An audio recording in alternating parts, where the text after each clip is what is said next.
All right. So I had the wrong valve seals. These ones don't fit, right?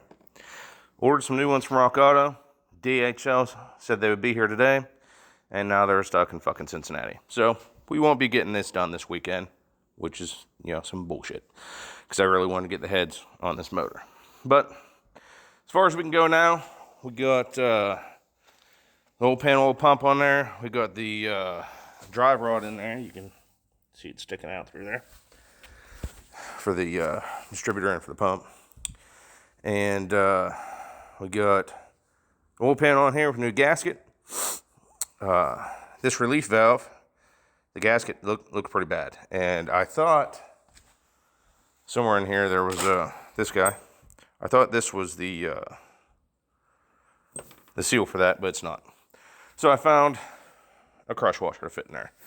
Got all this shit tightened up. Hopefully we're good to go. It's a cork gasket, but we plated it with silicone. Ultra gray. If you know, you know. Now I used some stainless hardware. I only tighten this to like where the crush washer crushed, and then like a little bit, because you don't want to squeeze the fucking gasket and shit out, right? So you can see the gasket's not squeezed out. I don't know how anybody else does this, but when I do like an oil pan or something like this, I'll do this one, this one, this one, this one, this one. Hold on, let me zoom out, man. So I'm zoomed in again. I'll do this one, this one, this one, this one, this one, like in a rotation. All right, so it goes out both ways. Hopefully it won't leak, because I really don't want to put another gasket in there.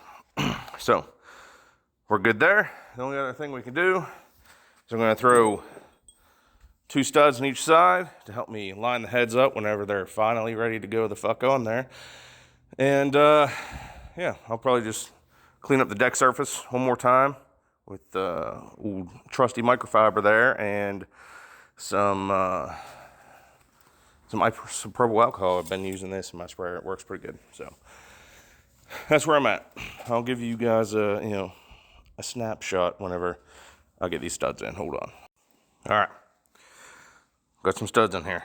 Just enough so I can line this shit up and not fuck up my gasket or, break the block like the last guy. I'm hoping that dipstick tube's not gonna be in my way. So these things, you run them in hand tight. I already chased all the threads in this block, so we should be good. We'll just, let's throw some gaskets on there, just for the sake of doing it. So this is what we're gonna run. Kinetic head gaskets. There's one for the right side, one for the left side. I did this because I was trying to bump compression as much as possible in this thing, and these are the thinnest head gaskets you can get. These are 23 thousandths compressed thickness. So, hopefully that helps. In hindsight, I should have just bought the cheapest shit I could get and threw it on there, but that's just the way I am, I guess. So let's toss these things on. All right, here we are out of the package. This is the left side because this is the right side. Both sides look symmetrical. There's nothing labeled, top, bottom, front, back, nothing. So I'm gonna go this way. Okay, and there you have it. I probably should have just waited until I was done with the heads to do this, but I might just take this back off here. I just want to feel like I was making some progress, I won't get this fucking thing together, but it's always one thing, man. One thing after another. But we're making progress at least. The bottom is done. We're just gonna finish building the top and toss it back in this heap over here. So that's it. I have nothing else I can do. So it's Friday. I'm gonna go fuck off, I guess. See you.